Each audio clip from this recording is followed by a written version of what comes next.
नमस्कार प्रिय दर्शकों, मैं astro king H Bharadwaj future pace point संस्था से आप सभी का स्वागत करता हूं अपने यूट्यूब चैनल में। मित्रों, अगर आपने मेरे यूट्यूब चैनल को सब्सक्राइब नहीं किया है तो सब्सक्राइब करें, लाइक करें और कमेंट करें। मित्रों, आज मैं आपको बताऊंगा मंगलिक दोष कैसे बनता है और कैसे मंगलिक दोष का परिहार होता है। मित्रों, मंगलिक दोष के लिए अपनी कुंडली को देखें। अगर आपके पास कुंडली नहीं है तो आप किसी भी मोबाइल ऐप के जरिए अपनी कुंडली निकाल सकते हैं। मित्रों, मंगलिक दोष किन स्थितियों में बनता है आप स्वयं भी देख सकते हैं, चाहे आप ज्योतिष जानते हो या नहीं जानते हो। मंगल को भौम भी बोलते हैं। भौम अगर लगन में, चतुर्थ में, सप्तम में, अष्टम में और द्वादश भाव में हो तो मंगलिक दोष बनता है। ये दूसरा घर होता है, ये तीसरा, चौथा, पांचवा, छठवां, सातवां, आठवां, नौवां, 10वां, 11वां और 12वां। इन घरों में अगर मंगल है तो मंगलिक दोष बनता है। साथ ही साथ मंगल युवा होना चाहिए या 10 से 20 अंश पर होना चाहिए।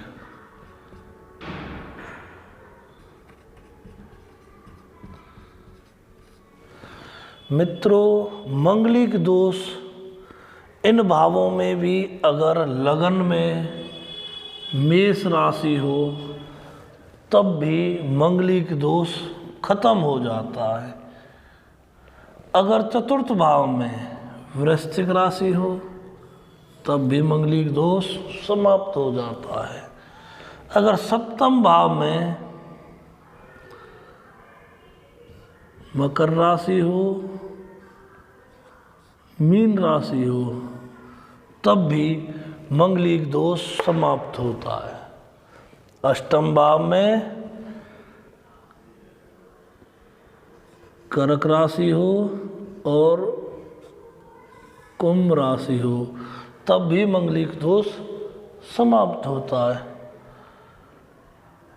और 12वें घर में धनु राशि हो तब भी मंगलिक दोष समाप्त हो जाता है।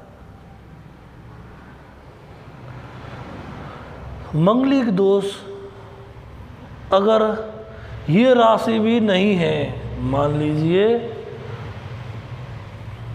लगन में ये राशि भी नहीं है,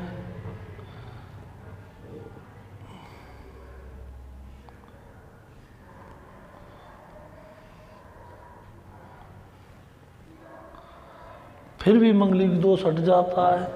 वो कैसे?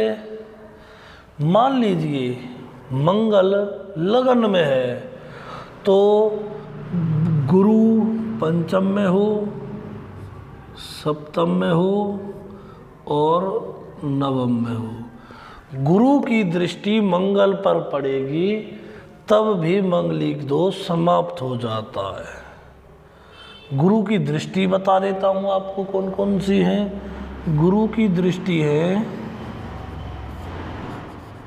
5, 7 और 9। मान लीजिए मंगल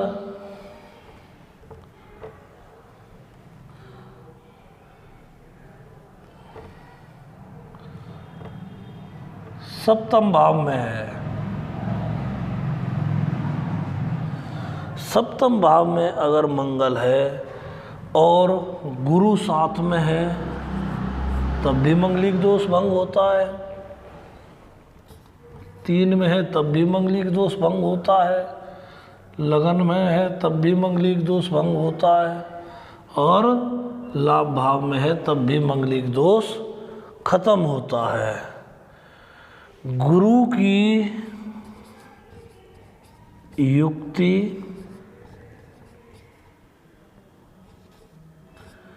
या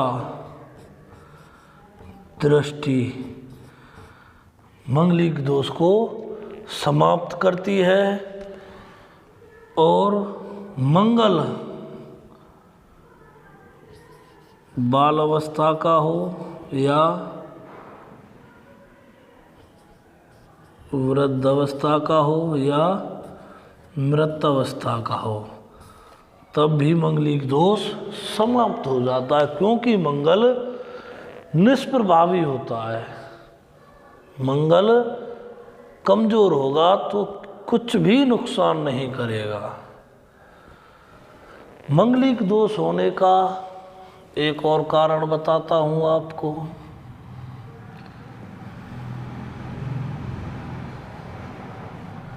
मान लीजिए किसी की कुंडली में मंगल लगन में भी नहीं है, चतुर्थ में भी नहीं है, सप्तम में भी नहीं है, अष्टम में भी नहीं है और द्वादश में भी नहीं है। किसी की कुंडली में मंगल है उच्च राशि का और दसम भाव में, दसम भाव में मंगल है और शुक्र साथ में है,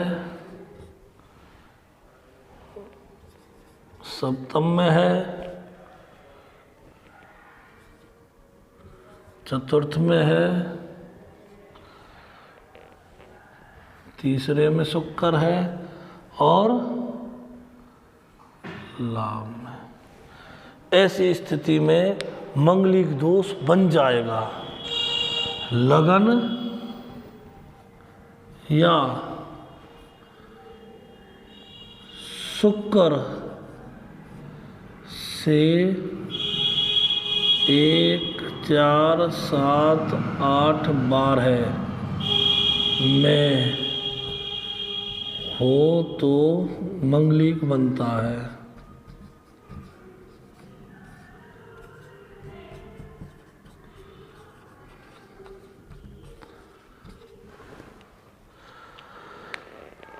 ये है परिहार, ये है दोष।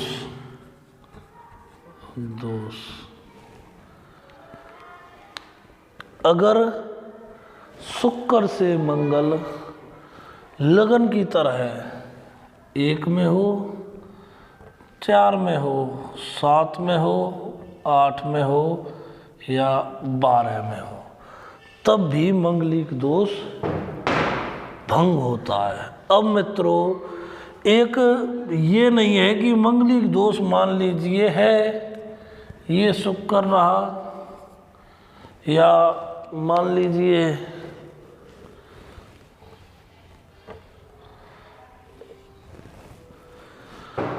लगन भी और शुक्र भी यहाँ है और भूम यहाँ पर है, तो मंगलिक दोष है।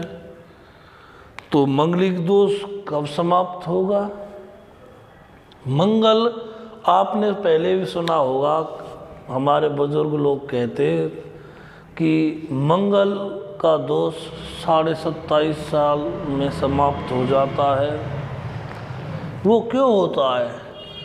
क्योंकि मंगल की उच्च राशि मकर है और मकर के स्वामी शनि।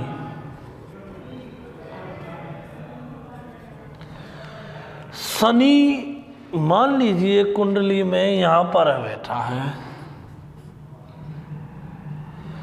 अब आप देखेंगे जब भी शनि मंगल के साथ युक्ति करेगा तब तक मंगलिक दोष रहेगा, और मंगल के पास शनि आते ही मंगलिक दोष समाप्त हो जाएगा। शनि एक राशि में 2.5 साल रहता है इसके लिए पंचांग की आवश्यकता पड़ती है। मोटे तौर पे बताता हूँ, शनि अगर यहाँ 0 डिग्री का है, 0 अंश का है, तो मंगलिक दोष कब समाप्त होगा? 2.5 साल। 2.5 साल यहाँ आने में लगेंगे 5 साल, और 2.5 7.5 साल, और 2.5 10 साल, और 2.5 12.5, 2.5 15, 2.5 17.5, 2.5 20, 2.5 22.5, 2.5 25, 2.5 27.5।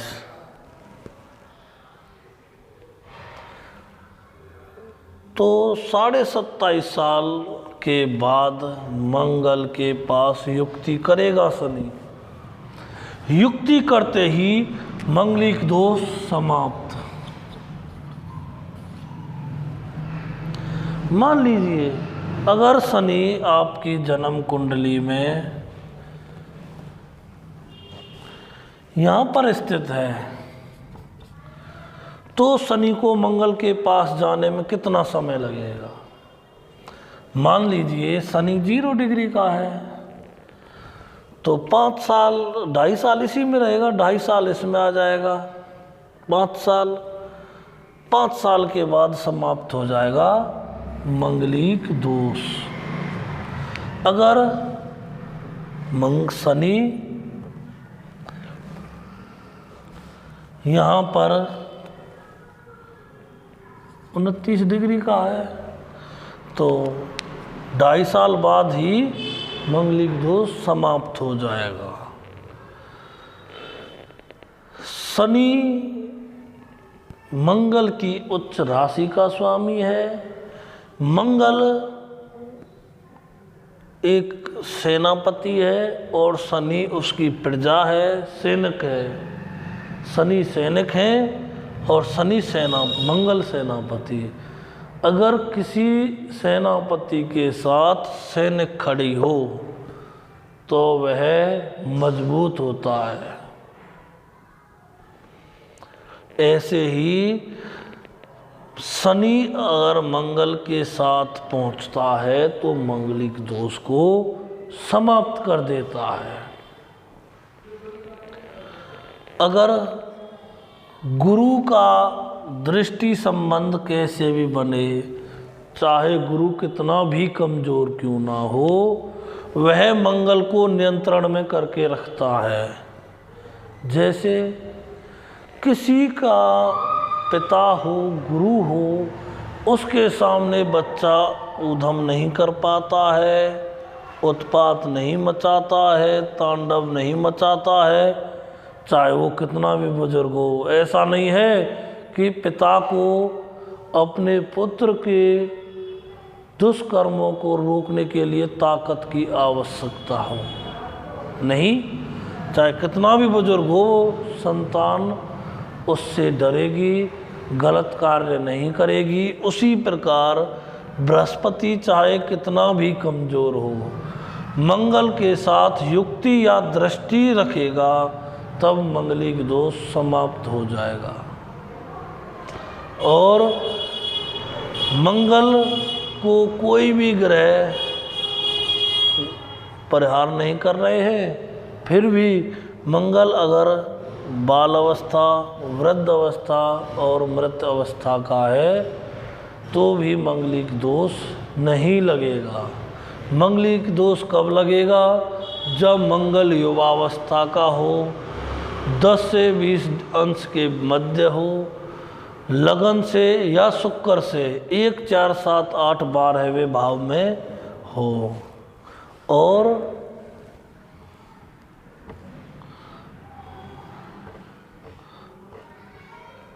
उन भावों में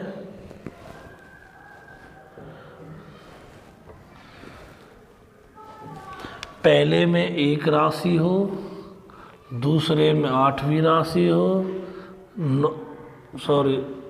8वें में, और 7वें भाव में 10 या 12वीं राशि हो, और 8वें भाव में 4 या 11वीं राशि हो, और 12वें भाव में 9वीं राशि हो।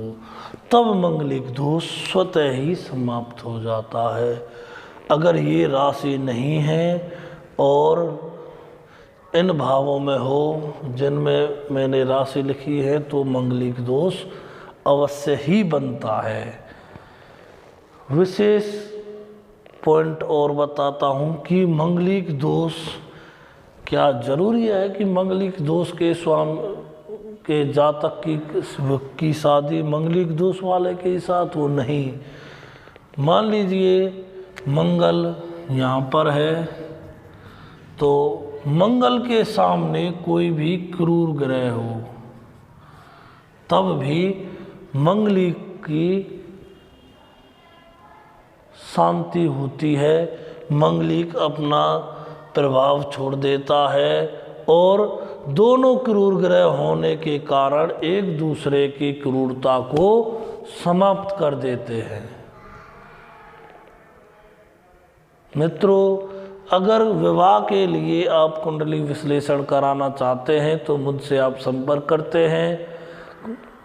कर सकते हैं। मेरा व्हाट्सएप नंबर, कॉल नंबर और ईमेल आईडी नीचे दी गई है, डिस्क्रिप्शन में देख सकते हैं।